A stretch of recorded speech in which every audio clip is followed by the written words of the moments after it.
ਸੰਤ ਨਿਤ ਅਵਤਾਰ ਹਨ।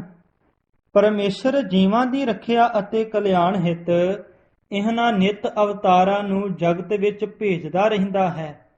ਇਹਨਾਂ ਨਿਤ ਅਵਤਾਰਾਂ ਨੂੰ ਗੁਰਬਾਣੀ ਅੰਦਰ ਸਾਧ ਸੰਤ ਬਾਬਾ ਗੁਰਮੁਖ ਸਿੱਖ ਭਗਤ ਜਨ ਦਾਸ ਸੇਵਕ ਮਹਾਪੁਰਖ ਅਤੇ ਸਤਿਪੁਰਖ ਆਦਿ ਨਾਵਾਂ ਨਾਲ ਯਾਦ ਕੀਤਾ ਗਿਆ ਹੈ।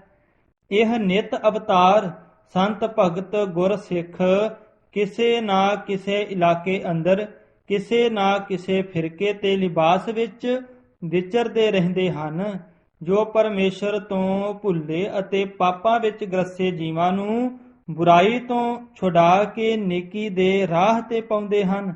ਨਾਮ ਸਿਮਰਨ ਵਿੱਚ ਜੋੜ ਕੇ ਰੱਬੀ ਰਜਾ ਵਿੱਚ ਤੋਰ ਕੇ ਜਨਮਾਂ ਜਨਮਾਂਤਰਾਂ ਦੀਆਂ ਵਿਛੁੜੀਆਂ ਰੂਹਾਂ ਤੇ ਕਿਰਪਾ ਕਰਕੇ ਆਪਣੀ ਸਹਾਇਤਾ ਰਾਹੀਂ ਕਰਤਾ ਪੁਰਖ ਨਾਲ ਮਿਲਾ ਦਿੰਦੇ ਹਨ।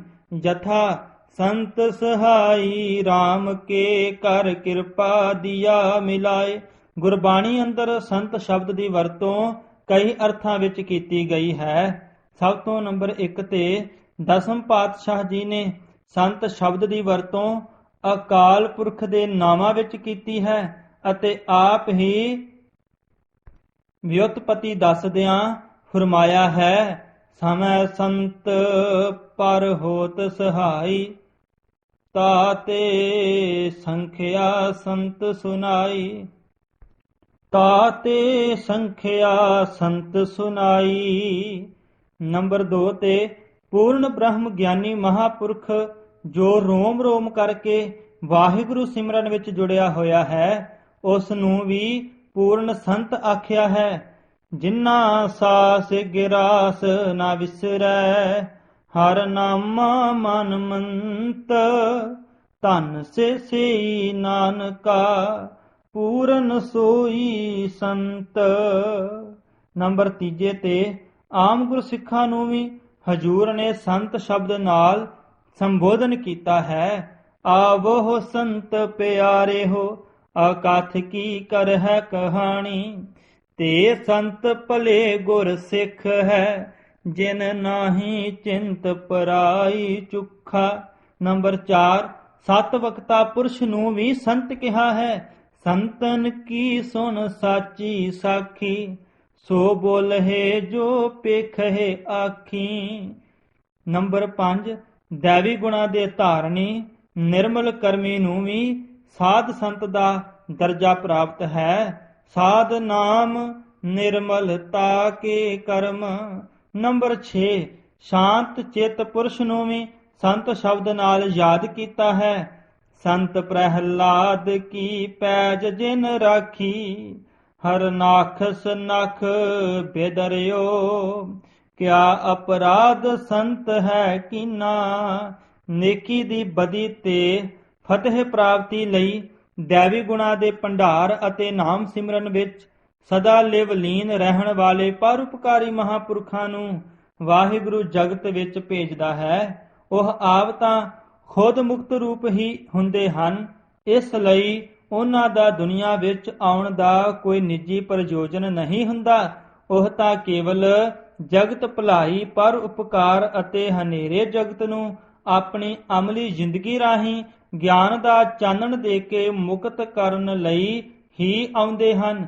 ਯਥਾ ਆਪ ਮੁਕਤ ਕਰੈ ਸੰਸਾਰ ਨਾਨਕ ਤਿਸ ਜਨ ਕਉ ਸਦਾ ਨਮਸਕਾਰ। ਸੰਤ ਦਾ ਕੰਮ ਆਪ ਨਾਮ ਜਪਣਾ ਅਤੇ ਦੂਜਿਆਂ ਨੂੰ ਆਪਣੇ ਜੀਵਨ ਤਜਰਬੇ ਪ੍ਰੇਰਣਾ ਤੇ ਛੋਹ ਦੁਆਰਾ ਨਾਮ ਜਪਾਉਣਾ। ਇਉਂ ਵਿਛੁੜੀਆਂ ਹੋਈਆਂ ਰੂਹਾਂ ਨੂੰ ਵਾਹਿਗੁਰੂ ਨਾਲ ਮਿਲਣਾ ਹੀ ਉਹਨਾਂ ਦਾ ਮੁੱਖ ਕੰਮ ਹੁੰਦਾ ਹੈ।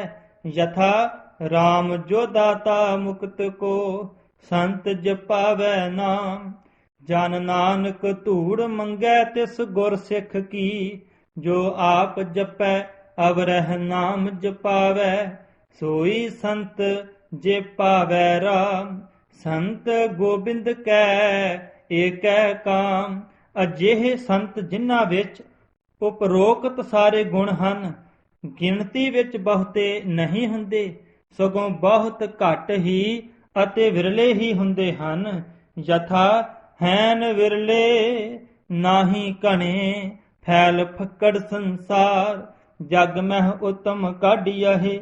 ਵਿਰਲੇ ਕੇਈ ਕੇ, ਕੋਟਨ ਮੈਂ ਨਾਨਕ ਕੋ, ਨਾਰਾਇਣ ਜਿਹ ਚੀਤ।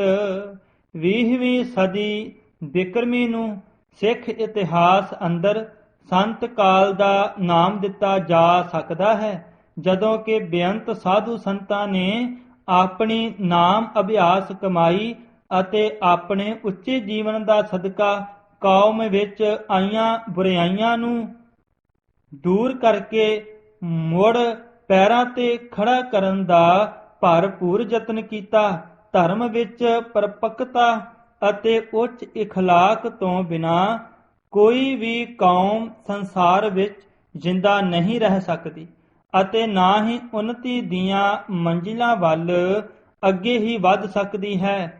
ਸਿੱਖ ਰਾਜ ਦੇ ਖਾਤਮੇ ਤੋਂ ਮਗਰੋਂ ਨਾਮ ਸਿਮਰਨ ਅਤੇ ਗੁਰਸਿੱਖੀ ਦੇ ਵਾਧੇ ਲਈ ਸੂਬਾ ਸਰਹੱਦ ਵਿੱਚ ਹੋਤੀ ਮਰਦਾਨ ਵਾਲੇ ਮਹਾਂਪੁਰਖ ਸੰਤ ਬਾਬਾ ਕਰਮ ਸਿੰਘ ਜੀ ਨੇ ਹੈਰਾਨ ਕਰ ਦੇਣ ਵਾਲਾ ਮਹਾਨ ਕਾਰਜ ਕੀਤਾ ਅਤੇ ਪੰਥ ਵਿੱਚ ਆਈਆਂ ਗਿਰਾਵਟਾਂ ਤੋਂ ਪੰਥ ਨੂੰ ਬਚਾ ਕੇ ਧਾਰਮਿਕ ਰਹੋ ਰੀਤਾਂ ਅਤੇ ਸਿੱਖ ਸੰਸਕਾਰਾਂ ਨੂੰ ਨਵੇਂ ਸਿਰੇ ਤੋਂ ਸੁਰਜੀਤ ਕੀਤਾ। ਇਸੇ ਤਰ੍ਹਾਂ ਪੋਠੋਹਾਰ ਵਿੱਚ ਬਾਬਾ ਦਿਆਲ ਸਿੰਘ ਜੀ ਨਿਰੰਕਾਰੀ ਅਤੇ ਮਾਲਵੇ ਵਿੱਚ ਬਾਬਾ ਰਾਮ ਸਿੰਘ ਜੀ ਨਾਮਧਾਰੀ ਸੰਪਰਦਾਇ ਨੇ ਸਿੱਖ ਕੌਮ ਦੀਆਂ ਚੜ੍ਹਦੀਆਂ ਕਲਾ ਲਈ ਵਰਣਨਯੋਗ ਕੰਮ ਕੀਤਾ। ਮਾਲਵੇ ਵਿੱਚ ਸੰਤ ਮਾਲਵੇ ਦੀ ਧਰਤੀ ਨੇ 20ਵੀਂ ਸਦੀ ਬਿਕਰਮੀ ਵਿੱਚ ਜਿਨ੍ਹਾਂ ਮਹਾਂਪੁਰਖਾਂ ਨੂੰ ਜਨਮ ਦਿੱਤਾ, ਉਹਨਾਂ ਵਿੱਚੋਂ ਸੰਤ ਬਾਬਾ ਅਤਰ ਸਿੰਘ ਜੀ ਮਸਤੂਆਣਾ, ਸੰਤ ਅਤਰ ਸਿੰਘ ਜੀ ਰੇਰੂ ਸਾਹਿਬ, ਸੰਤ ਗਿਆਨੀ ਸੁੰਦਰ ਸਿੰਘ ਜੀ ਭਿੰਡਰਾਂਵਾਲੇ, ਸੰਤ ਮੱਘਰ ਸਿੰਘ ਜੀ ਰਾਮਗੜ੍ਹ ਅਤੇ ਸੰਤ ਗੁਲਾਬ ਸਿੰਘ ਜੀ ਘੋਲੀਆਂ ਮੋਗਾ ਨੂੰ ਪ੍ਰਮੁੱਖ ਗਿਣਿਆ ਜਾ ਸਕਦਾ ਹੈ, ਜਿਨ੍ਹਾਂ ਨੇ ਕੇਵਲ ਮਾਲਵੇ ਵਿੱਚ ਹੀ ਨਹੀਂ ਸਗੋਂ ਸਾਰੇ ਪੰਜਾਬ ਬਲਕਿ ਸਾਰੇ ਭਾਰਤ ਵਰਸ਼ ਵਿੱਚ ਆਪਣੀ ਕਰਨੀ ਦੁਆਰਾ ਅਤੇ ਆਪਣੇ ਸ਼ੁਭ ਉਪਦੇਸ਼ਾਂ ਦੁਆਰਾ ਅਨੇਕਾਂ ਭੁੱਲੇ ਭਟਕਿਆਂ ਨੂੰ ਗੁਰਮਤਿ ਦੀ ਰੌਸ਼ਨੀ ਦਿਖਾ ਕੇ ਜੀਵਨ ਦੇ ਸਹੀ ਪੰਧ ਤੇ ਪਾਇਆ ਅਤੇ ਆਪਣੀ ਸ਼ਖਸੀਅਤ ਦੇ ਪ੍ਰਭਾਵ ਦਾ ਸਦਕਾ ਸਿੱਖ ਕੌਮ ਦਾ ਨਾਮ ਜਗਤ ਵਿੱਚ ਉੱਚਾ ਕੀਤਾ। ਸਿੱਖ ਇੱਕ ਪ੍ਰਚਾਰਕ ਧਰਮ ਹੈ। ਇਸ ਧਰਮ ਦਾ ਪ੍ਰਚਾਰਕ ਹੋਣਾ ਇੱਕ ਬਹੁਤ ਵੱਡੀ ਮਾਣ ਵਾਲੀ ਗੱਲ ਹੈ। ਸਿੱਖ ਸਮਾਜ ਵਿੱਚ ਪ੍ਰਚਾਰਕ ਦਾ ਸਤਿਕਾਰ ਵੀ ਬਹੁਤ ਹੈ। ਉਸ ਦੀਆਂ ਸੰਸਾਰਕ ਲੋੜਾਂ ਵੀ ਸੰਗਤਾਂ ਆਪੇ ਹੀ ਪੂਰੀਆਂ ਕਰ ਦਿੰਦੀਆਂ ਹਨ, ਬਸ਼ਰਤੇ ਕਿ ਉਹ ਸ਼ਬਦ ਦੇ ਸਹੀ ਅਰਥਾਂ ਵਿੱਚ ਗੁਰਮਤਿ ਦਾ ਪ੍ਰਚਾਰਕ ਹੋਵੇ। ਜਿਹੜਾ ਵਿਅਕਤੀ ਦੂਜਿਆਂ ਨੂੰ ਗੁਰਮਤਿ ਦਾ ਉਪਦੇਸ਼ ਕਰਨ ਵਾਲਾ ਹੋਵੇ ਪਰ ਆਪ ਕਰਨੀਹੀਣ ਹੋਵੇ, ਉਸ ਬਾਰੇ ਗੁਰਬਾਣੀ ਦਾ ਫਰਮਾਨ ਹੈ, ਅਵਰ ਉਪਦੇਸੈ ਆਪ ਨਾ ਕਰੈ, ਆਵਤ ਜਾਵਤ ਜਨਮੈ ਮਰੈ। ਭਗਤ ਕਬੀਰ ਜੀ ਕਰਨੀਹੀਣ ਪ੍ਰਚਾਰਕ ਬਾਰੇ ਫਰਮਾਉਂਦੇ ਹਨ, ਕਬੀਰ ਅਵਰਹਿ ਕਉ ਉਪਦੇਸ ਤੇ, ਮੁਖ ਮਹਿ ਪਰ ਹੈ ਰੇਤ, ਰਾਸ ਬਿਰਾਨੀ ਰਾਖਤੇ, ਖਾਇਆ ਘਰ ਕਾ ਖੇਤ। ਜਿਸ ਪੁਰਸ਼ ਵਿੱਚ ਕਹਿਣੀ ਅਤੇ ਕਰਨੀ ਦਾ ਸੁਮੇਲ ਹੈ, ਉੱਥੇ ਹੀ ਗੁਰੂ ਮਤ ਹੈ, ਨਹੀਂ ਤਾਂ ਕਰਨੀਹੀਣ ਪੁਰਸ਼ ਸਦਾ ਘਾਟੇ ਵਿੱਚ ਹੀ ਰਹਿੰਦਾ ਹੈ। ਜਹ ਕਰਨੀ ਤਹ ਪੂਰੀ ਮਤ, ਕਰਨੀ ਬਾਝਹੁ ਘਟੇ ਘਟ। ਸੂਰਬੀਰ ਬਚਨ ਕੇ ਬਲੀ ਉਹ ਪੁਰਖ ਹਨ ਜਿਨ੍ਹਾਂ ਦੀ ਕਹਿਣੀ ਅਤੇ ਕਰਨੀ ਇੱਕ ਮਿਕ ਹੁੰਦੀ ਹੈ। ਉਹਨਾਂ ਦੇ ਅੰਦਰ ਨਿਰੰਕਾਰ ਵਸਦਾ ਹੈ, ਜਿਸ ਕਰਕੇ ਉਹਨਾਂ ਦੀ ਸਿੱਖਿਆ ਸੰਸਾਰ ਨੂੰ ਤਾਰ ਦਿੰਦੀ ਹੈ। ਜਿਸ ਕੈ ਅੰਤਰ ਬਸੈ ਨਿਰੰਕਾਰ, ਤਿਸ ਕੀ ਸੀਖ ਤਰੈ ਸੰਸਾਰ। ਜੋ ਵਿਦਵਾਨ ਹੋਣ ਦੇ ਨਾਲ ਨਾਲ ਪਰਮੇਸ਼ਰ ਦੇ ਨਾਮ ਰਸ ਵਿੱਚ ਜੁੜਿਆ ਹੋਇਆ ਹੈ, ਉਸ ਵਿਦਵਾਨ ਦੇ ਉਪਦੇਸ਼ ਨੂੰ ਸੁਣ ਕੇ ਮੁਰਦਾ ਦਿਲ ਬੰਦੇ ਜਿੰਦਾ ਹੋ ਉੱਠਦੇ ਹਨ। RAM ਨਾਮ ਸਾਰ ਰਸ ਪੀਵੈ, ਉਸ ਪੰਡਿਤ ਕੈ ਉਪਦੇਸ ਜਗ ਜੀਵੈ। ਸਿੱਖ ਇਤਿਹਾਸ ਵਿੱਚ ਕਰਨੀ ਪ੍ਰਧਾਨ ਬੇਅੰਤ ਮਹਾਂਪੁਰਖ ਗੁਰਸਿੱਖ ਹੋ ਗੁਜਰੇ ਹਨ, ਜਿਨ੍ਹਾਂ ਨੇ ਆਪੋ ਆਪਣੇ ਸਮੇਂ ਜ਼ਿੰਦਗੀ ਦਾ ਬਹੁਤਾ ਹਿੱਸਾ ਗੁਰਮਤਿ ਪ੍ਰਚਾਰ ਵਿੱਚ ਲਾਇਆ। ਵਰਤਮਾਨ ਸਮੇਂ ਵਿੱਚ ਸੰਤ ਗਿਆਨੀ ਗੁਰਬਚਨ ਸਿੰਘ ਜੀ ਖਾਲਸਾ ਭਿੰਡਰਾਂਵਾਲੇ ਇੱਕ ਅਜਿਹੀ ਹੀ ਸ਼ਖਸੀਅਤ ਸਨ, ਜਿਨ੍ਹਾਂ ਦੇ ਮਨ ਬਾਣੀ ਸਰੀਰ ਵਿੱਚ ਗੁਰਮਤਿ ਦਾ ਪ੍ਰਵਾਹ ਚੱਲ ਰਿਹਾ ਸੀ। ਉਹਨਾਂ ਦੇ ਪ੍ਰਚਾਰ ਦਾ ਸਦਕਾ ਅਨੇਕਾਂ ਅਨਮਤੀ ਅਤੇ ਭੁੱਲੜ ਸਿੱਖ ਮੁੜ ਗੁਰਮਤਿ ਦੀ ਰੌਸ਼ਨੀ ਵਿੱਚ ਆਏ। ਦਾਸ ਨੂੰ ਆਪ ਜੀ ਦੇ ਸਤ ਸੰਗ ਦੁਆਰਾ ਹੀ ਗੁਰਮਤਿ ਵਿਦਿਆ ਦੀ ਦਾਤ ਪ੍ਰਾਪਤ ਹੋਈ ਹੈ। ਪੰਥ ਪ੍ਰਸਿੱਧ ਹਸਤੀ ਸ੍ਰੀ ਗੁਰੂ ਗ੍ਰੰਥ ਸਾਹਿਬ ਜੀ ਦੀ ਅੰਮ੍ਰਿਤ ਬਾਣੀ ਦੇ ਲਾਸਾਨੀ ਗਿਆਤਾ, ਵਿਆਖਿਆਕਾਰ ਅਤੇ ਗੁਰਮਤਿ ਵਿਦਿਆ ਦੇ ਮਹਾਨ ਆਚਾਰਯ, ਸ਼ਬਦ ਦੇ ਸਹੀ ਅਰਥਾਂ ਵਿੱਚ ਗੁਰੂ ਕਲਗੀਧਰ ਜੀ ਦੇ ਨਿਖਾਲਸ ਖਾਲਸਾ, ਕਹਿਣੀ ਅਤੇ ਕਰਨੀ ਦੇ ਪੂਰੇ ਸੂਰੇ, ਗੁਰੂ ਦਰੋਂ ਵਰਸਾਏ ਮਹਾਂਪੁਰਖ, ਜਗਤ ਵਿਖਿਆਤ ਨਾਮਵਰ ਸ਼ਖਸੀਅਤ, ਨਿਰਭਉ ਅਤੇ ਨਿਰਵੈਰ, ਸ਼ਾਂਤ ਆਤਮਾ, ਸਰਬ ਗੁਣ ਸੰਪੰਨ, ਜ਼ਿੰਦਗੀ ਦੇ ਮਾਲਕ, ਨਿਮਰਤਾ ਦੇ ਪੁੰਜ, ਅਨਿੰਨ ਗੁਰਸਿੱਖ, ਪੰਥ ਦੀ ਚੜ੍ਹਦੀ ਕਲਾ ਦੇ ਚਾਹਵਾਨ, ਸ੍ਰੀਮਾਨ ਪਰਮ ਸਤਿਕਾਰਯੋਗ ਸੰਤ ਗਿਆਨੀ ਗੁਰਬਚਨ ਸਿੰਘ ਜੀ ਖਾਲਸਾ ਭਿੰਡਰਾਂਵਾਲਿਆਂ ਦਾ ਜੀਵਨ ਇੱਕ ਅਲੌਕਿਕ ਜੀਵਨ ਹੈ, ਜਿਸ ਦੀ ਮਿਸਾਲ ਇਸ ਯੁੱਗ ਵਿੱਚ ਲੱਭਣੀ ਮੁਸ਼ਕਿਲ ਹੀ ਨਹੀਂ ਸਗੋਂ ਨਾਮੁਮਕਿਨ ਹੈ। ਆਪ ਜੀ ਨੇ ਲਗਭਗ 150 ਵਿਦਿਆਰਥੀਆਂ ਦਾ ਜਥਾ ਲੈ ਕੇ ਪੰਜਾਬ ਦੇ ਪਿੰਡਾਂ, ਕਸਬਿਆਂ, ਨਗਰਾਂ ਅਤੇ ਸ਼ਹਿਰਾਂ ਤੋਂ ਇਲਾਵਾ ਭਾਰਤ ਭਰ ਦੇ ਸਾਰੇ ਪ੍ਰਾਂਤਾਂ ਦੀਆਂ ਰਾਜਧਾਨੀਆਂ, ਵੱਡੇ ਵੱਡੇ ਸ਼ਹਿਰਾਂ ਅਤੇ ਗੁਰਧਾਮਾਂ ਤੇ ਅੱਪੜ ਕੇ ਗੁਰਬਾਣੀ ਅਤੇ ਗੁਰਮਤਿ ਦੀ ਰੌਸ਼ਨੀ ਨੂੰ ਘਰ ਘਰ ਪਹੁੰਚਾਉਣ ਦਾ ਪਰ ਉਪਕਾਰੀ ਕਾਰਜ ਸਫਲਤਾ ਨਾਲ ਨਿਭਾਇਆ। ਆਪ ਜੀ ਤੋਂ ਗੁਰਮਤਿ ਵਿਦਿਆ ਪੜ੍ਹ ਕੇ ਹਜ਼ਾਰਾਂ ਸਿੰਘ ਅਖੰਡ ਪਾਠੀ ਅਤੇ ਸੈਂਕੜੇ ਗ੍ਰੰਥੀ ਬਣੇ। ਸੈਂਕੜਿਆਂ ਨੂੰ ਕਥਾਵਾਚਕ, ਗਿਆਨੀ ਤੇ ਪ੍ਰਚਾਰਕ ਬਣਾਇਆ ਅਤੇ ਲੱਖਾਂ ਪ੍ਰਾਣੀਆਂ ਨੂੰ ਅੰਮ੍ਰਿਤ ਛਕਾ ਕੇ ਗੁਰੂ ਦੇ ਲੜ ਲਾਇਆ। ਆਪ ਜੀ ਲਗਾਤਾਰ 40 ਸਾਲ ਗੁਰੂ ਪੰਥ ਦੀ ਨਿਰਮਾਣ ਤੇ ਨਿਸ਼ਕਾਮ ਸੇਵਾ ਕਰਦੇ ਰਹੇ। ਆਪ ਜਿੱਥੇ ਸੁਜਾਨ ਗੁਰਮਤਿ ਵਕਤਾ, ਗੁਰਬਾਣੀ ਪ੍ਰਵੀਨ ਅਤੇ ਲਾਸਾਨੀ ਵਿਆਖਿਆਕਾਰ ਸਨ, ਉੱਥੇ ਪੂਰਨ ਅਨੁਭਵੀ ਕਵੀ ਤੇ ਬ੍ਰਹਮ ਗਿਆਨੀ ਸਨ।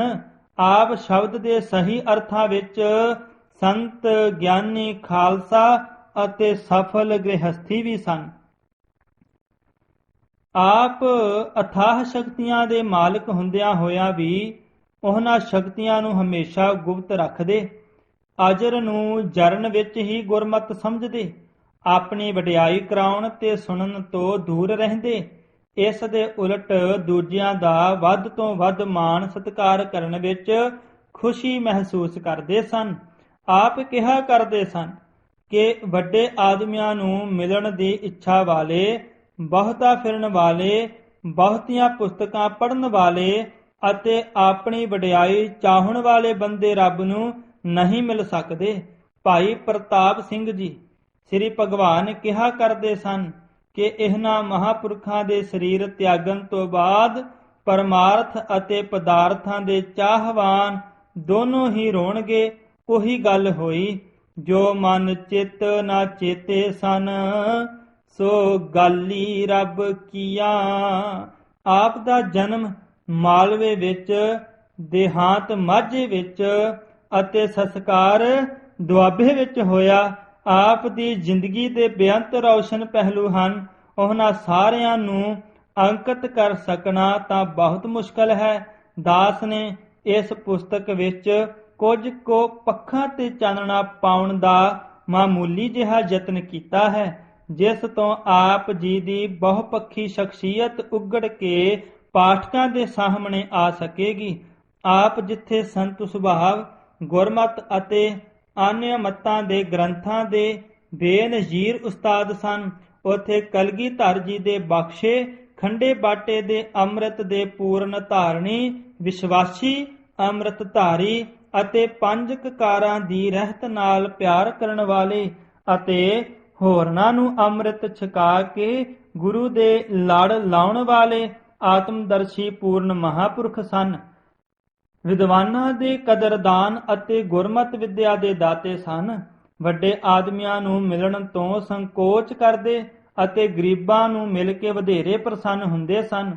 ਇੱਕ ਵਾਰ ਇੱਕ ਸਮਾਗਮ ਤੇ ਮਹਾਰਾਜਾ ਪਟਿਆਲਾ ਨੇ ਆਉਣਾ ਸੀ ਅਤੇ ਪ੍ਰਧਾਨਗੀ ਕਰਨੀ ਸੀ। ਸੰਤ ਬਾਬਾ ਜਵਾਲਾ ਸਿੰਘ ਜੀ ਹਰਖੋਵਾਲ ਵਾਲਿਆਂ ਨੇ ਆਪ ਜੀ ਨੂੰ ਉਸ ਸਮਾਗਮ ਤੇ ਪਹੁੰਚਣ ਲਈ ਕਿਹਾ ਤਾਂ ਆਪ ਜੀ ਨੇ ਬੜੀ ਨਿਮਰਤਾ ਨਾਲ ਬੇਨਤੀ ਕੀਤੀ, ਮਹਾਰਾਜ ਜੀ ਆਪ ਹੁਕਮ ਕਰੋ ਤਾਂ ਤੁਹਾਡੇ ਡੇਰੇ ਵਿੱਚ ਜਿੰਨੇ ਦਿਨ ਜਾਂ ਮਹੀਨੇ ਕਹੋ ਕਥਾ ਕਰਨ ਨੂੰ ਤਿਆਰ ਹਾਂ, ਪਰ ਅਜਿਹੇ ਸਮਾਗਮਾਂ ਤੇ ਜਿੱਥੇ ਵੱਡੇ ਆਦਮੀਆਂ ਦੀਆਂ ਪ੍ਰਧਾਨਗੀਆਂ ਹੋਣ ਜਾਣ ਨੂੰ ਆਤਮਾ ਨਹੀਂ ਮੰਨਦੀ।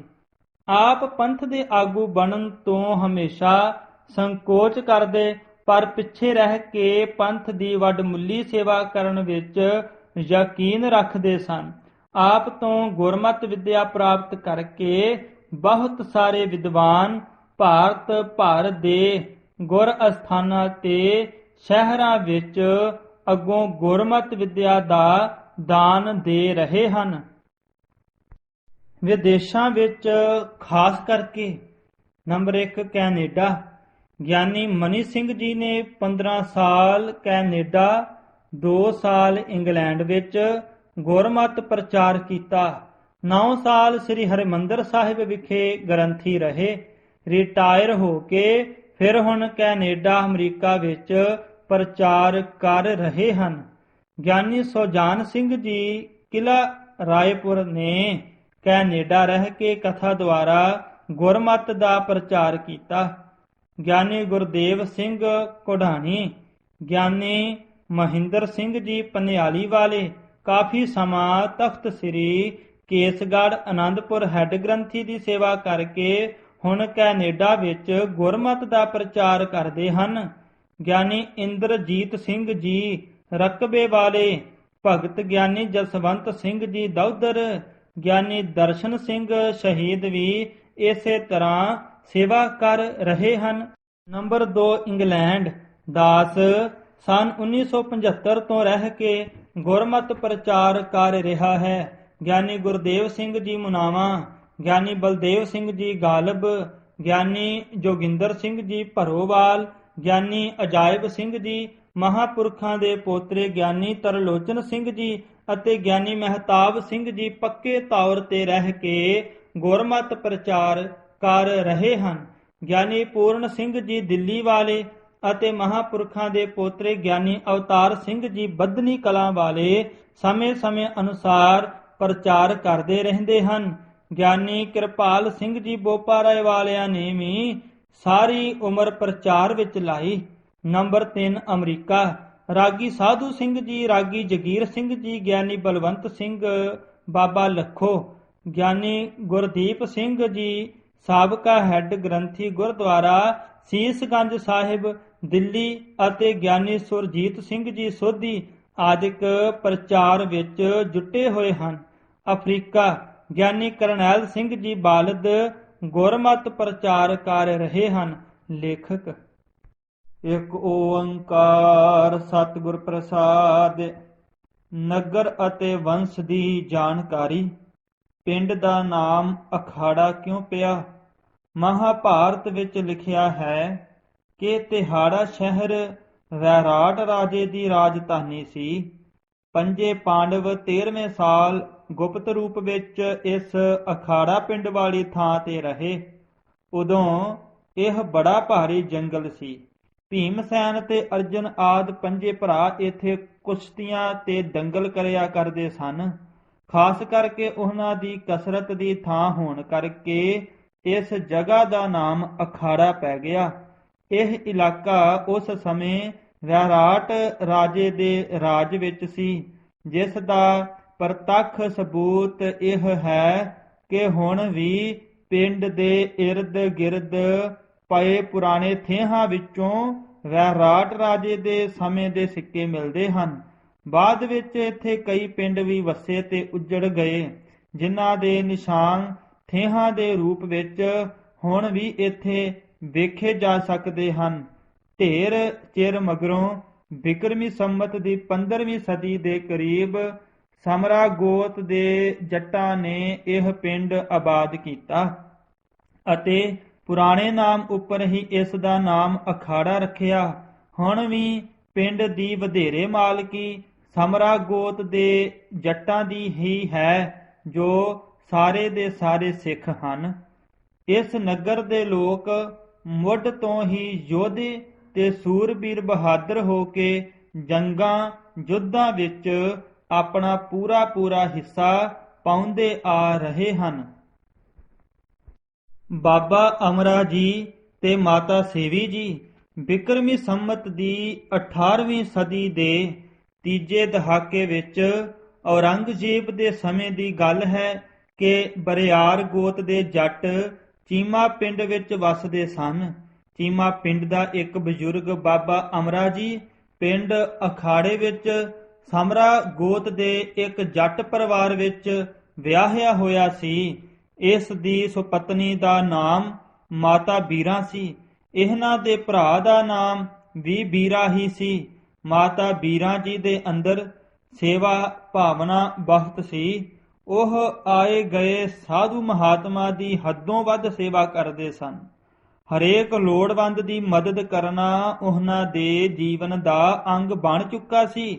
ਮਾਤਾ ਅੰਦਰ ਸੇਵਾ ਦਾ ਸਦਾ ਚਾਅ ਰਹਿੰਦਾ ਸੀ। ਇਸ ਸੇਵਾ ਦੇ ਗੁਣ ਕਰਕੇ ਲੋਕਾਂ ਵਿੱਚ ਮਾਤਾ ਦਾ ਨਾਮ ਸੇਵੀ ਭਾਵ ਸੇਵਾ ਕਰਨ ਵਾਲੀ ਪੈ ਗਿਆ ਤੇ ਇਹੀ ਨਾਮ ਬਾਅਦ ਵਿੱਚ ਪ੍ਰਸਿੱਧ ਹੋ ਗਿਆ। ਸਤਿਗੁਰਾਂ ਦਾ ਪਿੰਡ ਅਖਾੜੇ ਆਉਣਾ। ਸ੍ਰੀ ਗੁਰੂ ਗੋਬਿੰਦ ਸਿੰਘ ਜੀ ਮਹਾਰਾਜ ਚਮਕੌਰ ਸਾਹਿਬ ਦੀ ਜੰਗ ਤੋਂ ਬਾਅਦ 21 ਦਿਨ ਲੰਮੇ ਪਿੰਡ ਆ ਕੇ ਰਹੇ। ਇੱਥੋਂ ਅਖਾੜੇ ਪਿੰਡ ਦੇ ਚੜ੍ਹਦੇ ਪਾਸੇ ਦੀ ਢਾਬ ਦੇ ਕੰਢੇ ਕਾਇਵ ਭਾਵ ਕੈਂਬਾ ਨਾਮ ਦੇ ਦਰਖਤ ਹੇਠਾਂ ਸਤਿਗੁਰੂ ਜੀ ਨੇ ਉਤਾਰਾ ਕੀਤਾ। ਇਹ ਕੈਂਬਾ ਦੇ ਬ੍ਰਿਛ ਕਿਸੇ ਵਿਰਲੇ ਥਾਂ ਤੇ ਹੀ ਵੇਖਣ ਵਿੱਚ ਆਉਂਦੇ ਹਨ, ਪਰ ਇਹਨਾਂ ਬਾਰੇ ਇੱਕ ਕਹਾਵਤ ਹੈ ਕਿ ਇਹਨਾਂ ਦੀ ਕੋਈ ਗਿਣਤੀ ਨਹੀਂ ਕਰ ਸਕਦਾ। ਗਿਣਨ ਲੱਗਿਆਂ ਕਦੇ ਵੱਧ ਜਾਂਦੇ ਹਨ ਅਤੇ ਕਦੇ ਘਟ ਜਾਂਦੇ ਹਨ। ਸਤਿਗੁਰੂ ਜੀ ਦੀ ਬਖਸ਼ਿਸ਼ ਸਦਕਾ ਇੱਥੇ ਜਾ ਕੇ ਲੋਕਾਂ ਦੀਆਂ ਕਾਮਨਾਵਾਂ ਪੂਰੀਆਂ ਹੁੰਦੀਆਂ ਹਨ। 2 ਦਿਨ ਸਤਿਗੁਰੂ ਜੀ ਇੱਥੇ ਰਹੇ। ਬਾਬਾ ਅਮਰਾ ਜੀ ਤੇ ਮਾਤਾ ਸੇਵੀ ਜੀ ਨੇ ਬਹੁਤ ਸ਼ਰਧਾ ਭਾਵਨਾ ਨਾਲ ਪਿੰਡ ਵਾਸੀਆਂ ਨੂੰ ਨਾਲ ਲੈ ਕੇ ਸਤਿਗੁਰੂ ਅਤੇ ਸਿੰਘਾਂ ਦੀ ਮਿੱਠੇ ਦੁੱਧ ਅਤੇ ਹੋਰ ਪਦਾਰਥਾਂ ਨਾਲ ਅਤਿਅੰਤ ਸੇਵਾ ਕੀਤੀ।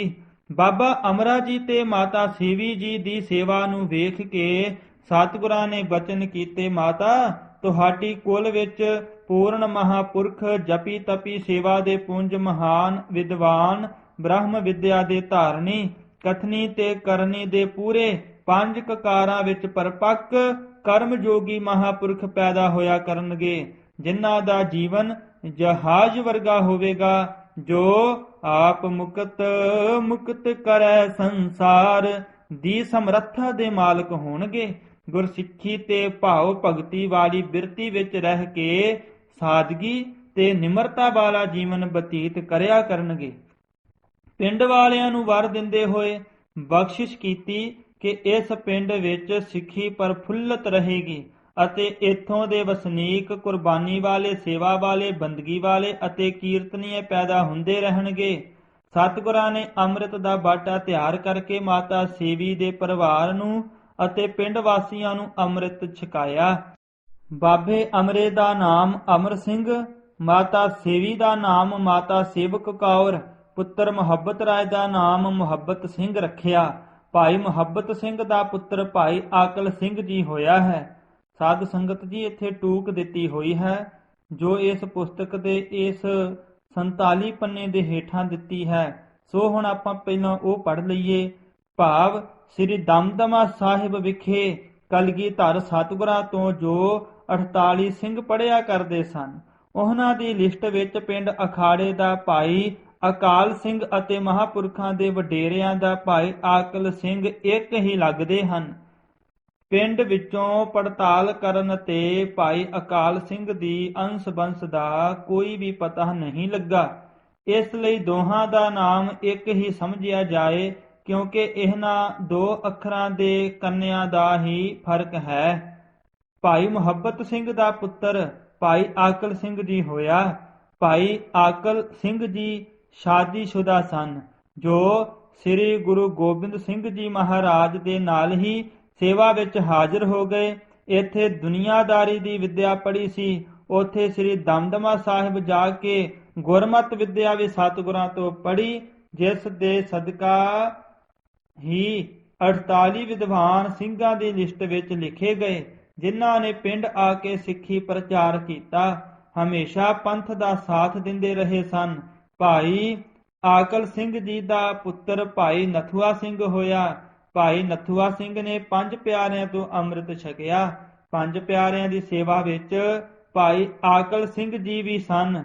ਗੁਰਮਤਿ ਦੀ ਪੜ੍ਹਾਈ ਕੀਤੀ, ਸਰੀਰ ਕਰਕੇ ਤਕੜਾ ਸੀ, ਜਿਸ ਸਦਕਾ ਸਿੱਖਾਂ ਦੀਆਂ ਮਿਸਲਾਂ ਸਮੇਂ ਜੰਗਾਂ ਯੁੱਧਾਂ ਵਿੱਚ ਵੱਧ ਚੜ੍ਹ ਕੇ ਪੰਥ ਦੀ ਸੇਵਾ ਕਰਦਾ ਰਿਹਾ। ਭਾਈ ਨਥੂਆ ਸਿੰਘ ਜੀ ਦੇ ਪੁੱਤਰ ਭਾਈ ਮਾਨਾ ਸਿੰਘ ਜੀ ਹੋਏ, ਜਿਨ੍ਹਾਂ ਦੀ ਸੁਪਤਨੀ ਦਾ ਨਾਮ ਮਾਤਾ ਰਾਜ ਕੌਰ ਜੀ ਸੀ, ਜੋ ਬੜੇ ਗੰਭੀਰ ਧੀਰਜ ਵਾਲੇ ਜਪ ਤਪ ਦੀ ਸਾਧਨਾ ਵਾਲੇ ਸਨ, ਜਿਨ੍ਹਾਂ ਨੂੰ 5 ਗ੍ਰੰਥੀ ਦਾ ਸਾਰਾ ਪਾਠ ਕੰਠ ਸੀ। ਨਿਤ ਇਸ਼ਨਾਨ ਕਰਕੇ 5 ਬਾਣੀਆਂ ਅਤੇ ਜ਼ੁਬਾਨੀ ਸਾਰੀ 5 ਗ੍ਰੰਥੀ ਦਾ ਨਿਤਨੇਮ ਕਰਦੇ। ਮੂਲ ਮੰਤਰ ਤੇ ਗੁਰ ਮੰਤਰ ਦਾ ਹਮੇਸ਼ਾ ਸਿਮਰਨ ਕਰਦੇ ਰਹਿੰਦੇ। ਮਾਤਾ ਜੀ ਨੇ 1 ਸਾਲ ਪਹਿਲਾਂ ਹੀ ਦੱਸ ਦਿੱਤਾ ਸੀ ਕਿ ਮੈਂ ਫਲਾਣੇ ਦਿਨ ਚੜ੍ਹਾਈ ਕਰਕੇ ਜ਼ਿਲ੍ਹਾ ਫਿਰੋਜ਼ਪੁਰ ਦੇ ਦਾਰਾਪੁਰ ਪਿੰਡ ਵਿੱਚ ਫਲਾਣਿਆਂ ਦੇ ਘਰ ਲੜਕਾ ਬਣ ਕੇ ਜਨਮ ਧਾਰਾਂਗੀ। ਇਸ ਤਰ੍ਹਾਂ ਹੀ ਹੋਇਆ ਸੀ। ਭਾਈ ਮਾਨਾ ਸਿੰਘ ਜੀ ਨੇ ਵੀ ਪਿਤਾ ਪਾਸੋਂ ਗੁਰਬਾਣੀ ਅਤੇ ਅਰਥ-ਬੋਧ ਸਿੱਖੇ। ਉਹ ਬਹੁਤ ਹੀ ਨਿਮਰਤਾ ਦੇ ਪੁੰਜ ਅਤੇ ਗੁਰਮੁਖ ਸਿੱਖ ਸਨ। ਇਹ ਪਤੀ ਪਤਨੀ ਸਦਾ ਹੀ ਵਾਹਿਗੁਰੂ ਸਿਮਰਨ ਵਿੱਚ ਲਿਵ ਲੀਨ ਰਹਿੰਦੇ, 10 ਨਹੁੰਆਂ ਦੀ ਕਿਰਤ ਕਰਦੇ ਤੇ ਵੰਡ ਛਕਦੇ। ਤਾਇਆ ਬਾਬਾ ਕਾਹਨ ਸਿੰਘ ਜੀ ਇਸ ਧਰਮੀ ਗੁਰਸਿੱਖ ਦੰਪਤੀ ਦੇ ਘਰ 1911 ਬਿਕਰਮੀ ਨੂੰ ਪੁੱਤਰ ਨੇ ਜਨਮ ਲਿਆ, ਜਿਸ ਦਾ ਨਾਮ ਇਹਨਾਂ ਨੇ ਕਾਹਨ ਸਿੰਘ ਰੱਖਿਆ। 7 ਸਾਲ ਦੀ ਉਮਰ ਵਿੱਚ ਹੀ ਮਾਤਾ ਭਾਵ ਸੀਤਲਾ ਦੀ ਬਿਮਾਰੀ ਦੇ ਕਾਰਨ ਬਾਲਕ ਦੇ ਨੇਤਰ ਬੰਦ ਹੋ ਗਏ, ਜਿਸ ਕਰਕੇ ਮਾਤਾ ਪਿਤਾ ਬੱਚੇ ਨੂੰ ਮਹਾਨ ਪਰਉਪਕਾਰੀ ਸੰਤ ਬਾਬਾ ਵੀਰ ਸਿੰਘ ਜੀ ਪਾਸ ਗੁਰਮਤਿ ਅਤੇ ਸੰਗੀਤ ਵਿੱਦਿਆ ਸਿੱਖਣ ਲਈ ਗੁਰਮਤਿ ਸੰਗੀਤ ਵਿੱਦਿਆ ਕੇਂਦਰ ਪਿੰਡ ਦੌਦਰ ਵਿਖੇ ਛੱਡ ਆਏ। ਆਪਣੀ ਤੀਖਣ ਬੁੱਧੀ ਸਦਕਾ ਬਾਬਾ ਕਾਹਨ ਸਿੰਘ ਜੀ ਨੇ ਥੋੜੇ ਹੀ ਸਮੇਂ ਵਿੱਚ ਜਿੱਥੇ ਬਾਬਾ ਵੀਰ ਸਿੰਘ ਜੀ ਪਾਸੋਂ ਗੁਰਮਤਿ ਦੀ ਵਿੱਦਿਆ ਪ੍ਰਾਪਤ ਕਰ ਲਈ, ਉੱਥੇ ਨਾਲ ਹੀ ਆਪ ਸੰਗੀਤ ਦੇ ਵੀ ਆਚਾਰਯ ਬਣ ਗਏ ਅਤੇ ਗੁਰਦੁਆਰਾ ਗੁਰੂਸਰ ਪਿੰਡ ਕੌਂਕੇ ਵਿਖੇ ਰਾਗੀ ਸਿੰਘ ਜੀ, ਜੋ ਉਸ ਸਮੇਂ ਸੰਗੀਤ ਦੇ ਮਹਾਨ ਆਚਾਰਯ ਸਨ, ਪਾਸੋਂ ਸ੍ਰੀ ਗੁਰੂ ਗ੍ਰੰਥ ਸਾਹਿਬ ਜੀ ਵਿੱਚ ਆਈਆਂ ਸੰਗੀਤ ਦੀਆਂ 9 ਧੁਨਾਂ ਸਿੱਖੀਆਂ। ਬਾਬਾ ਵੀਰ ਸਿੰਘ ਜੀ ਦੌਦਰ ਵਾਲੇ ਜਦ ਸਰੀਰ ਛੱਡ ਗਏ ਤਾਂ ਆਪ ਅਖਾੜੇ ਪਿੰਡ ਆ ਗਏ, ਜਿੱਥੇ ਆਪ ਮਹੰਤ ਹਰਦਿੱਤ ਸਿੰਘ ਜੀ ਦੇ ਪ੍ਰੇਮ ਕਰਕੇ ਟਿਕ ਗਏ। ਇੱਥੇ ਹਰ ਰੋਜ਼ ਕੀਰਤਨ ਕਰਦੇ ਅਤੇ ਵਿਦਿਆਰਥੀਆਂ ਨੂੰ ਕੀਰਤਨ ਤੇ ਸੰਗੀਤ ਵਿੱਦਿਆ ਸਿਖਲਾਉਂਦੇ। ਆਪ ਤੰਤੀ ਸਾਜ਼, ਤਾਉਸ ਤੇ ਸਿਰੰਦਾ ਬਹੁਤ ਵਧੀਆ ਵਜਾਉਂਦੇ ਅਤੇ ਵਿਦਿਆਰਥੀਆਂ ਨੂੰ ਵਜਾਉਣਾ ਸਿਖਾਉਂਦੇ। ਸ਼ਾਮ ਨੂੰ ਰੋਜ਼ਾਨਾ ਸ੍ਰੀ ਗੁਰਪ੍ਰਤਾਪ ਸੂਰਜ ਗ੍ਰੰਥ ਦੀ ਰਸ ਭਿੰਨੀ ਕਥਾ ਸੰਗਤਾਂ ਨੂੰ ਸਰਵਣ ਕਰਵਾਉਂਦੇ। ਗੁਰਦੁਆਰੇ ਸਾਹਿਬ ਵਿੱਚ ਰਹਿਣ ਵਾਲੇ ਵਿਦਿਆਰਥੀਆਂ ਨੂੰ ਰਾਗ ਵਿੱਦਿਆ ਤੋਂ ਇਲਾਵਾ ਰਾਗ ਸ਼ਤਕ, ਵਿਚਾਰ ਸਾਗਰ ਤੇ ਸ੍ਰੀ ਗੁਰਪ੍ਰਤਾਪ ਸੂਰਜ ਗ੍ਰੰਥ ਆਦਿ ਪੜ੍ਹਾਉਂਦੇ। ਪੰਡਿਤ ਰਤਨ ਸਿੰਘ ਜੀ ਹਰਿਦੁਆਰ ਵਾਲੇ ਵੀ ਆਪ ਪਾਸੋਂ ਹੀ ਸ੍ਰੀ ਗੁਰੂ ਨਾਨਕ ਪ੍ਰਕਾਸ਼ ਅਤੇ ਵਿਚਾਰ ਸਾਗਰ ਪੜ੍ਹ ਕੇ ਗਏ ਸਨ।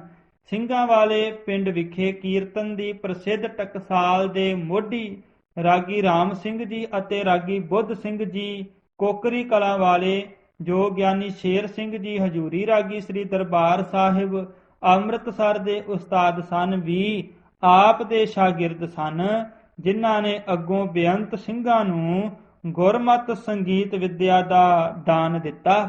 ਸ੍ਰੀ ਗੁਰੂ ਗ੍ਰੰਥ ਸਾਹਿਬ ਜੀ ਦੀ ਇਤਨੀ ਬਾਣੀ ਆਪ ਦੇ ਕੰਠ ਸੀ ਕਿ ਸ਼ਾਇਦ ਹੀ ਹੋਰ ਕਿਸੇ ਰਾਗੀ ਜਾਂ ਗਿਆਨੀ ਦੇ ਕੰਠ ਹੋਵੇ।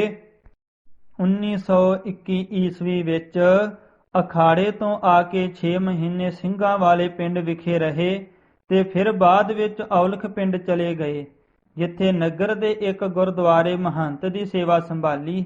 ਉੱਥੇ ਵੀ ਸਿੰਘਾਂ ਨੂੰ ਗੁਰਮਤ ਤੇ ਸੰਗੀਤ ਵਿਦਿਆ ਸਿਖਾਉਂਦੇ ਰਹੇ। ਸਭਰਾਵਾਂ ਪਿੰਡ ਦੇ ਇੱਕ ਮੱਖਣ ਸਿੰਘ ਰਾਗੀ ਨੇ ਆਪ ਪਾਸੋਂ ਗੁਰਬਾਣੀ 'ਚ ਆਈਆਂ 9 ਧੁਨਾਂ ਸਿੱਖੀਆਂ ਸਨ। 19 ਭਾਦਰੋਂ 1957 ਬਿਕਰਮੀ ਨੂੰ ਆਪਣੇ ਥਾਂ ਗੁਰਦੁਆਰੇ ਦੀ ਮਹੰਤੀ ਮਹੰਤ ਪ੍ਰੇਮ ਸਿੰਘ ਜੀ ਨੂੰ ਦੇ ਦਿੱਤੀ, ਜੋ ਸੰਤ ਗਿਆਨੀ ਗੁਰਬਚਨ ਸਿੰਘ ਜੀ ਖਾਲਸਾ ਭਿੰਡਰਾਂ ਵਾਲਿਆਂ ਦੇ ਵੱਡੇ ਭਰਾਤਾ ਭਾਈ ਹਜ਼ਾਰਾ ਸਿੰਘ ਜੀ ਦੀ ਸਿੰਘਣੀ ਦੇ ਭਰਾਤਾ ਸਨ। ਪ੍ਰੇਮ ਸਿੰਘ ਜੀ ਨੇ ਆਪ ਜੀ ਦੀ ਤਨੋ ਮਨੋ ਬੜੀ ਭਾਰੀ ਸੇਵਾ ਕੀਤੀ ਸੀ। ਆਪ ਔਲਖ ਪਿੰਡ ਵਿਖੇ 5 ਭੂਤਕ ਸਰੀਰ ਤਿਆਗ ਗਏ। ਅੱਗੋਂ ਸੰਤਾਂ ਦੇ ਵੱਡੇ ਭਰਾ ਭਾਈ ਹਜ਼ਾਰਾ ਸਿੰਘ ਦੇ ਸਪੁੱਤਰ ਗਿਆਨੀ ਜੋਗਿੰਦਰ ਸਿੰਘ ਜੀ ਮਹੰਤ ਬਣੇ। ਉਹ ਵੀ ਪਿੱਛੇ ਚੜ੍ਹਾਈ ਕਰ ਗਏ ਹਨ। ਭੂਆ ਸਾਹਿਬ ਕੌਰ ਜੀ। ਤਾਇਆ ਬਾਬਾ ਕਾਹਨ ਸਿੰਘ ਜੀ ਤੋਂ ਬਾਅਦ ਇੱਕ ਲੜਕੀ ਦਾ ਜਨਮ ਹੋਇਆ, ਜਿਸ ਦਾ ਨਾਮ ਸਾਹਿਬ ਕੌਰ ਰੱਖਿਆ ਗਿਆ। ਨੌਜਵਾਨ ਹੋਣ ਤੇ ਬੀਬੀ ਜੀ ਦਾ ਵਿਆਹ ਪਿੰਡ ਕਿਸ਼ਨਪੁਰੇ ਦੇ ਭਾਈ ਨਿਧਾਨ ਸਿੰਘ ਨਾਲ ਕਰ ਦਿੱਤਾ ਗਿਆ। ਦੋਨੋਂ ਜੀ ਰਾਤ ਦਿਨ ਗੁਰਬਾਣੀ ਦਾ ਪਾਠ ਕਰਦੇ ਅਤੇ ਸਾਧ ਸੰਗਤ ਦੀ ਸੇਵਾ ਕਰਦੇ। ਇਹਨਾਂ ਦੇ ਘਰ 2 ਪੁੱਤਰ ਭਾਈ ਭਗਤ ਸਿੰਘ ਤੇ ਸਰਵਣ ਸਿੰਘ ਹੋਏ, ਜੋ ਦੋਨੋਂ ਛੋਟੀ ਉਮਰ ਵਿੱਚ ਹੀ ਚੜ੍ਹਾਈ ਕਰ ਗਏ, ਜਿਸ ਕਰਕੇ ਭੂਆ ਜੀ ਉਦਾਸ ਹੋ ਕੇ ਅਖਾੜੇ ਪਿੰਡ ਆ ਗਏ। ਤਕਰੀਬਨ 5-6 ਸਾਲ ਉੱਥੇ ਹੀ ਰਹੇ। ਇਸ ਦੌਰਾਨ ਆਪਣੇ ਹੋਣਹਾਰ ਭਤੀਜੇ ਗੁਰਬਚਨ ਸਿੰਘ ਦੀ ਪਾਲਣਾ ਪੋਸ਼ਣਾ ਕਰਦੇ ਰਹੇ। ਭੂਆ ਜੀ ਦਾ ਆਪ ਨਾਲ ਅਤਿਅੰਤ ਪਿਆਰ ਸੀ। ਆਪ ਨੂੰ ਪੁੱਤਰਾਂ ਵਾਂਗ ਪਾਲਿਆ, ਖਿਡਾਇਆ ਤੇ ਸਨੇਹ ਦਿੱਤਾ। ਦਾਦੀ ਜੀ ਦੇ ਗੁਜ਼ਰ ਜਾਣ ਤੋਂ ਬਾਅਦ ਭੂਆ ਜੀ ਆਪ ਨੂੰ ਆਪਣੇ ਨਗਰ ਕਿਸ਼ਨਪੁਰੇ ਲੈ ਗਏ। ਇੱਥੇ ਹੀ ਆਪ ਨੇ ਉਦਾਸੀ ਸੰਤਾਂ ਦੇ ਡੇਰੇ ਲਾਲ ਦਾਸ ਮਹੰਤ ਪਾਸੋਂ ਗੁਰਮੁਖੀ ਵਿਦਿਆ ਅਤੇ ਹੋਰ ਕਾਫੀ ਗ੍ਰੰਥ ਅਰਥਾਂ ਸਹਿਤ ਪੜ੍ਹੇ।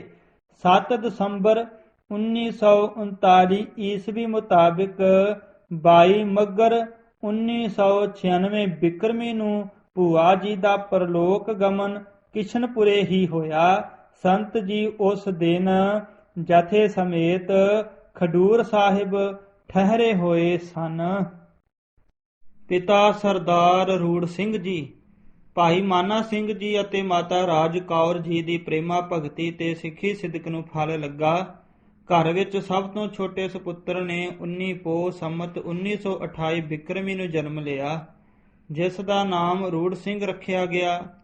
ਇਹਨਾਂ ਨੂੰ ਬਚਪਨ ਵਿੱਚ ਹੀ ਅਜਿਹੀ ਲਗਨ ਲੱਗੀ ਕਿ 8 ਪਹਿਰ ਹੀ ਗੁਰਬਾਣੀ ਦੇ ਪਾਠ ਤੇ ਸਿਮਰਨ ਵਿੱਚ ਮਗਨ ਰਹਿੰਦੇ। ਵੱਡੇ ਹੋ ਕੇ ਖੇਤੀ ਦੀ ਕਿਰਤ ਕਰਨ ਲੱਗ ਪਏ। ਆਪ ਸ੍ਰੀ ਗੁਰੂ ਗ੍ਰੰਥ ਸਾਹਿਬ ਜੀ ਤੇ ਦਸਮ ਗ੍ਰੰਥ ਦੇ ਚੰਗੇ ਅਖੰਡ ਪਾਠੀ ਅਤੇ ਅਰਥਾਂ ਦੇ ਗਿਆਤਾ ਸਨ। 5 ਗ੍ਰੰਥੀ ਬਾਣੀ ਅਤੇ ਦਸਮ ਗ੍ਰੰਥ ਦੀ ਬੇਅੰਤ ਬਾਣੀ ਆਪ ਦੇ ਕੰਠ ਸੀ, ਜਿਸ ਦਾ ਆਪ ਰੋਜ਼ਾਨਾ ਨਿਤ ਨੇਮ ਕਰਦੇ ਸਨ। ਆਪ ਜੀ ਨੂੰ 110 ਪੱਤਰੇ ਦਸਮ ਗ੍ਰੰਥ ਦੇ ਤੇ 200 ਤੋਂ ਵੱਧ ਸ੍ਰੀ ਗੁਰੂ ਗ੍ਰੰਥ ਸਾਹਿਬ ਜੀ ਦੀ ਬਾਣੀ ਦੇ ਸ਼ਬਦ ਯਾਦ ਸਨ। ਨਿਤਨੇਮ ਦੀਆਂ ਬਾਣੀਆਂ ਤੋਂ ਇਲਾਵਾ ਸੁਖਮਨੀ ਸਾਹਿਬ ਅਤੇ ਅਕਾਲ ਉਸਤਤ ਦਾ ਹਰ ਰੋਜ਼ ਪਾਠ ਕਰਦੇ ਸਨ। ਜਪੀ ਤਪੀ ਉਦਾਰ ਸੰਜਮੀ ਮਿੱਠ ਬੋਲੜੇ ਅਤੇ ਗੁਰਮਤ ਦੇ ਵੀ ਚੰਗੇ ਵਿਦਵਾਨ ਸਨ। ਸੰਤ ਜੀ ਦੇ ਜਨਮ ਤੋਂ ਪਹਿਲਾਂ ਆਪ ਨੇ ਬਾਹਰਲੀ ਢਾਬ ਦੇ ਪਾਣੀ ਵਿੱਚ ਖੜੇ ਹੋ ਕੇ ਸਵਾ ਲੱਖ ਸ੍ਰੀ ਜਪਜੀ ਸਾਹਿਬ ਦਾ ਪਾਠ ਕੀਤਾ ਸੀ। 1950 ਬਿਕਰਮੀ ਵਿੱਚ ਖੇਤੀ ਦਾ ਕੰਮਕਾਰ ਛੱਡ ਕੇ ਆਪ ਬਰਮਾ ਵਿਖੇ ਭਾਗੂ ਨਾਮ ਦੀ ਛਾਉਣੀ ਵਿੱਚ ਸਿੱਖ ਪਲਟਨ ਬਰਮਾ ਫਰੰਟੀਅਰ ਫੋਰਸ ਫੌਜ ਵਿੱਚ ਭਰਤੀ ਹੋ ਕੇ ਗ੍ਰੰਥੀ ਨਿਯੁਕਤ ਹੋਏ। ਉੱਥੇ ਆਪਣੇ ਚੰਗੇ ਸੁਭਾਅ ਅਤੇ ਉੱਤਮ ਗੁਣਾਂ ਦਾ ਸਦਕਾ ਫੌਜ ਦੇ ਸਿਪਾਹੀਆਂ ਅਤੇ ਅਫਸਰਾਂ ਵਿੱਚ ਬੇਅੰਤ ਸਤਿਕਾਰ ਪਾਇਆ। 1975 ਬਿਕਰਮੀ ਮੁਤਾਬਕ 1918 ਈਸਵੀ ਨੂੰ ਫੌਜ ਚੋਂ ਰਿਟਾਇਰ ਹੋ ਕੇ ਪੈਨਸ਼ਨ ਲੈ ਕੇ ਭਾਰਤ ਆ ਗਏ। ਪਿੰਡ ਆ ਕੇ ਕੁਝ ਸਮਾਂ ਖੇਤੀ ਦਾ ਕੰਮ ਕਰਦੇ ਰਹੇ ਅਤੇ ਅੱਠੇ ਪਹਿਰ ਹਾਥ ਪਾਉ ਕਰ ਕੰਮ ਸਭ ਚੀਤ ਨਿਰੰਜਨ ਨਾਲ ਚਿੱਤ ਅਕਾਲ ਪੁਰਖ ਨਾਲ ਜੋੜੀ ਰੱਖਦੇ। ਉਸ ਮੌਕੇ 2-3 ਸਾਲ ਸੰਤ ਗਿਆਨੀ ਗੁਰਬਚਨ ਸਿੰਘ ਜੀ ਵੀ ਖੇਤੀ ਦੇ ਕੰਮ ਵਿੱਚ ਪਿਤਾ ਜੀ ਦੀ ਮਦਦ ਕਰਦੇ ਰਹੇ। ਜਦ ਸੰਤ ਗਿਆਨੀ ਗੁਰਬਚਨ ਸਿੰਘ ਜੀ ਵੱਡੇ ਸੰਤਾਂ ਦੇ ਸਰੀਰ ਤਿਆਗਣ ਤੋਂ ਬਾਅਦ ਬੋਪਾ ਰਾਏ ਕਥਾ ਕਰਦੇ ਸਨ ਤਾਂ ਆਪ ਖੇਤੀ ਦਾ ਕੰਮ ਛੱਡ ਕੇ ਜਥੇ ਵਿੱਚ ਹੀ ਰਹਿਣ ਲੱਗ ਪਏ। ਕਥਾ ਕੀਰਤਨ ਸੁਣ ਕੇ ਸਿਮਰਨ ਵਿੱਚ ਮਗਨ ਰਹਿਣ ਲੱਗੇ। ਅੰਤ 1932 ਈਸਵੀ ਨੂੰ ਆਪ ਬੋਪਾ ਰਾਏ ਕਲਾਂ ਜ਼ਿਲ੍ਹਾ ਲੁਧਿਆਣਾ ਵਿਖੇ ਵਾਹਿਗੁਰੂ ਵਾਹਿਗੁਰੂ ਕਰਦੇ ਸਰੀਰ ਤਿਆਗ ਗਏ। ਸਰੀਰ ਤਿਆਗਣ ਤੋਂ ਪਹਿਲਾਂ ਚਾਰੇ ਤਖਤਾਂ ਦੇ ਦਰਸ਼ਨ ਕਰ ਆਏ ਸਨ। ਸੰਤਾਂ ਦਾ ਨਾਨਕਾ ਪਰਿਵਾਰ। ਬਾਬਾ ਅਤਰ ਸਿੰਘ ਜੀ, ਉਹਨਾਂ ਤੋਂ ਅੱਗੇ ਆਨੰਦ ਕੌਰ, ਲਛਮਣ ਸਿੰਘ, ਅਰਜਨ ਸਿੰਘ, ਈਸ਼ਰ ਸਿੰਘ, ਗੁਰਮੁਖ ਸਿੰਘ। ਭਾਈ ਲਛਮਣ ਸਿੰਘ ਜੀ ਤੋਂ ਅੱਗੇ ਕੇਹਰ ਸਿੰਘ, ਈਸ਼ਰ ਸਿੰਘ ਤੋਂ ਅੱਗੇ ਨਿਧਾਨ ਸਿੰਘ, ਕੇਹਰ ਸਿੰਘ ਤੋਂ ਅੱਗੇ ਮਲਕੀਅਤ ਸਿੰਘ ਅਤੇ ਮਲਕੀਅਤ ਕੌਰ, ਨਿਧਾਨ ਸਿੰਘ ਤੋਂ ਅੱਗੇ ਗੁਰਦੇਵ ਸਿੰਘ, ਸੋਹਣ ਸਿੰਘ, ਗਿਆਨੀ ਮੋਹਨ ਸਿੰਘ ਜੀ। ਉਸ ਸਮੇਂ ਦੀ ਰਿਆਸਤ ਨਾਭਾ ਦੇ ਪਿੰਡ ਰਾਜਗੜ੍ਹ ਭਾਵ ਜੋ ਹੁਣ ਜ਼ਿਲ੍ਹਾ ਲੁਧਿਆਣਾ ਵਿੱਚ ਹੈ ਵਿਖੇ ਬਾਬਾ ਅਤਰ ਸਿੰਘ ਜੀ ਬਹੁਤ ਗੁਰਮੁਖ ਸਿੱਖ ਹੋਏ ਹਨ। ਉਹਨਾਂ ਦੇ ਘਰ ਇੱਕ ਲੜਕੀ ਬੀਬੀ ਆਨੰਦ ਕੌਰ ਅਤੇ 4 ਲੜਕੇ ਭਾਈ ਲਛਮਣ ਸਿੰਘ, ਭਾਈ ਅਰਜਨ ਸਿੰਘ, ਭਾਈ ਈਸ਼ਰ ਸਿੰਘ ਅਤੇ ਭਾਈ ਗੁਰਮੁਖ ਸਿੰਘ ਪੈਦਾ ਹੋਏ। ਭਾਈ ਈਸ਼ਰ ਸਿੰਘ ਦੇ ਪੁੱਤਰ ਭਾਈ ਨਿਧਾਨ ਸਿੰਘ ਦੇ ਘਰ 3 ਪੁੱਤਰ ਹੋਏ। ਭਾਈ ਗੁਰਦੇਵ ਸਿੰਘ, ਭਾਈ ਸੋਹਣ ਸਿੰਘ ਅਤੇ ਸਿੰਘ ਸਾਹਿਬ ਗਿਆਨੀ ਮੋਹਨ ਸਿੰਘ ਜੀ ਸਾਬਕਾ ਹੈੱਡ ਗ੍ਰੰਥੀ ਸ੍ਰੀ ਹਰਿਮੰਦਰ ਸਾਹਿਬ। ਭਾਈ ਲਛਮਣ ਸਿੰਘ ਦੇ ਪੁੱਤਰ ਭਾਈ ਕੇਹਰ ਸਿੰਘ ਦਾ ਇੱਕ ਪੁੱਤਰ ਮਲਕੀਅਤ ਸਿੰਘ ਤੇ ਇੱਕ ਪੁੱਤਰੀ ਮਲਕੀਅਤ ਕੌਰ ਹੈ, ਜਿਸ ਦੀ ਸ਼ਾਦੀ ਜ਼ਿਲ੍ਹਾ ਹੁਸ਼ਿਆਰਪੁਰ ਦੇ ਪਿੰਡ ਗਣੇਸ਼ਪੁਰ ਦੇ ਗਿਆਨੀ ਬਲਵੰਤ ਸਿੰਘ ਲੱਖੋ ਲਿਖਾਰੀ ਦੇ ਨਾਲ ਹੋਈ, ਜੋ ਯੂਬਾ ਸਿਟੀ ਅਮਰੀਕਾ ਵਿਖੇ ਰਹਿੰਦੇ ਸਨ। ਮਾਤਾ ਆਨੰਦ ਕੌਰ ਜੀ। ਬਾਬਾ ਅਤਰ ਸਿੰਘ ਜੀ ਦੀ ਲੜਕੀ ਬੀਬੀ ਆਨੰਦ ਕੌਰ ਦੀ ਸ਼ਾਦੀ ਇੱਕ ਗੁਰਮੁਖ ਸਿੱਖ ਬਾਬਾ ਰੂੜ ਸਿੰਘ ਜੀ ਨਾਲ ਹੋਈ। ਬੀਬੀ ਆਨੰਦ ਕੌਰ ਜੀ ਅੰਮ੍ਰਿਤਧਾਰੀ ਸਨ ਤੇ ਰਹਿਤ ਵਿੱਚ ਪਰਪੱਕ ਰਹਿੰਦੇ ਸਨ। ਉਹਨਾਂ ਨੇ ਆਪਣੇ ਜੀਵਨ ਦਾ ਆਧਾਰ ਗੁਰਬਾਣੀ ਹੀ ਬਣਾ ਲਿਆ ਸੀ। ਉਹ ਹਮੇਸ਼ਾ ਗੁਰਬਾਣੀ ਦਾ ਪਾਠ, ਮੂਲ ਮੰਤਰ ਦੇ ਜਾਪ ਅਤੇ ਗੁਰਮੰਤਰ ਦੇ ਸਿਮਰਨ ਵਿੱਚ ਜੁਟੇ ਰਹਿੰਦੇ। ਲਗਾਤਾਰ 13 ਸਾਲ ਰੋਜ਼ਾਨਾ ਇੱਕ ਪਾਠ ਸ੍ਰੀ ਸੁਖਮਨੀ ਸਾਹਿਬ ਦਾ ਅਤੇ 5 ਪਾਠ ਸ੍ਰੀ ਜਪਜੀ ਸਾਹਿਬ ਦੇ ਕਰਦੇ ਰਹੇ। ਆਪ ਪਾਤਿਪ੍ਰਤਾ ਧਰਮ ਵਿੱਚ ਦ੍ਰਿੜ ਸਨ। ਆਪ ਦੇ ਸੁਸ਼ੀਲ ਸੁਭਾਵ ਦੀ ਸਾਰੇ ਲੋਕ ਸਰਾਹਨਾ ਕਰਦੇ ਸਨ। ਮਾਤਾ ਜੀ ਜਿੱਥੇ ਰਹਿਤ ਵਿੱਚ ਪਰਪੱਕ ਗੁਰਬਾਣੀ ਦੇ ਨਿਤਨੇਮੀ, ਮੂਲ ਮੰਤਰ ਦੇ ਜਾਪਕ ਅਤੇ ਗੁਰਮੰਤਰ ਦੇ ਸਿਮਰਨ ਅਭਿਆਸੀ ਸਨ, ਉੱਥੇ ਸਾਧ ਸੰਗਤ ਦੀ ਸੇਵਾ, ਲੰਗਰ ਆਦਿ ਹੱਥੀਂ ਤਿਆਰ ਕਰਕੇ ਛਕਾਉਣ ਵਿੱਚ ਵੀ ਬੜੇ ਚਾਅ ਨਾਲ ਜੁਟੇ ਰਹਿੰਦੇ ਸਨ। ਆਏ ਗਏ ਸਿੱਖ ਸੰਤ ਅਭਿਆਗਤ ਜਾਂ ਰਿਸ਼ਤੇਦਾਰ ਨੂੰ ਘਰੋਂ ਬਿਨਾਂ ਕੁਝ ਛਕੇ ਜਾਣ ਨਹੀਂ ਸਨ ਦਿੰਦੇ। ਹਰ ਗਰੀਬ ਦੀ ਜਿਵੇਂ ਵੀ ਹੋ ਸਕੇ ਮਦਦ ਕਰਨੀ ਆਪ ਦੇ ਜੀਵਨ ਦਾ ਇੱਕ ਖਾਸ ਗੁਣ ਸੀ। ਹੱਥ ਦੇ ਬੜੇ ਸਖੀ ਸਨ। ਆਪ ਦੇ ਉਪਰੋਕਤ ਗੁਣਾਂ ਦੀ ਕੇਵਲ ਪਿੰਡ ਵਿੱਚ ਹੀ ਨਹੀਂ ਸਗੋਂ ਇਰਦ ਗਿਰਦ ਦੇ ਪਿੰਡਾਂ ਖਾਸ ਕਰਕੇ ਰਿਸ਼ਤੇਦਾਰਾਂ ਤੇ ਸਾਕ ਸੰਬੰਧੀਆਂ ਵਿੱਚ ਵੀ ਬਹੁਤ ਸ਼ਲਾਘਾ ਹੁੰਦੀ ਰਹਿੰਦੀ ਸੀ।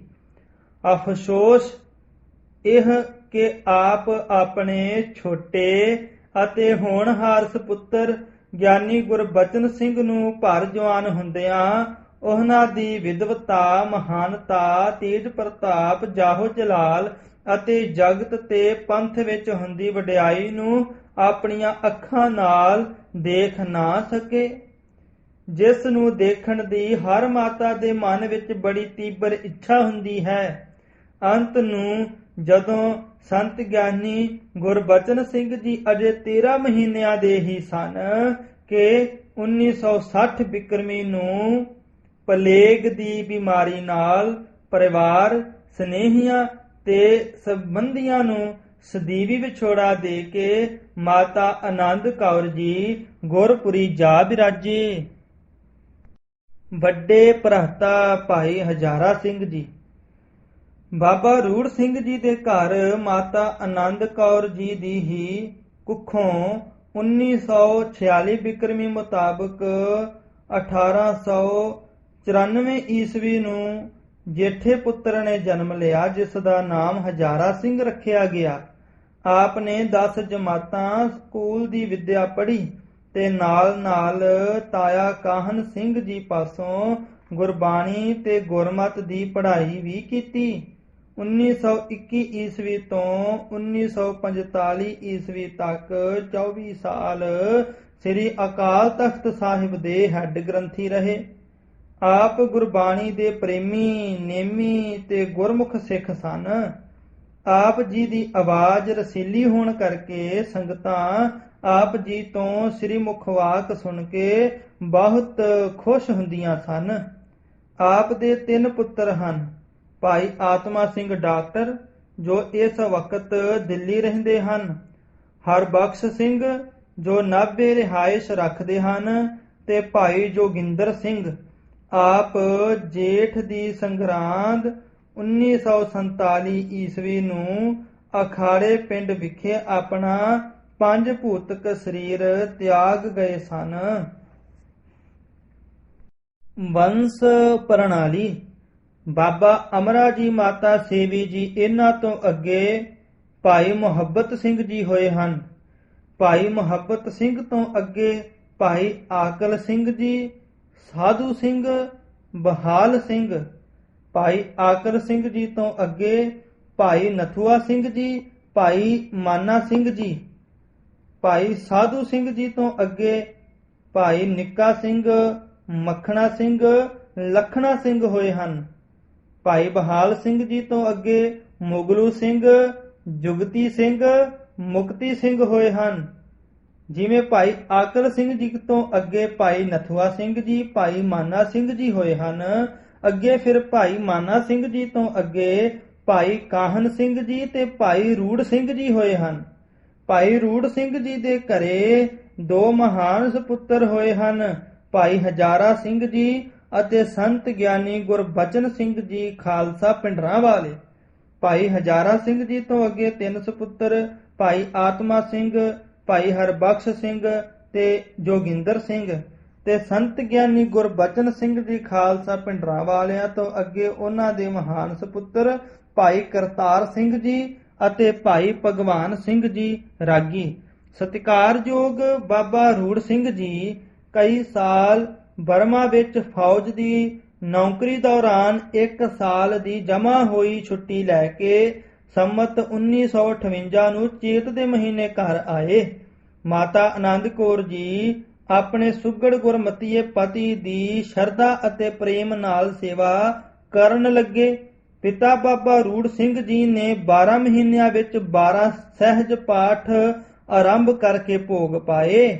ਮਾਤਾ ਆਨੰਦ ਕੌਰ ਜੀ ਚਿੱਤ ਦੀ ਇਕਾਗਰਤਾ ਕਰਕੇ ਪ੍ਰੇਮ ਤੇ ਸ਼ਰਧਾ ਨਾਲ ਹਜ਼ੂਰੀ ਵਿੱਚ ਬੈਠ ਕੇ ਪਾਠ ਸੁਣਦੇ ਸਨ।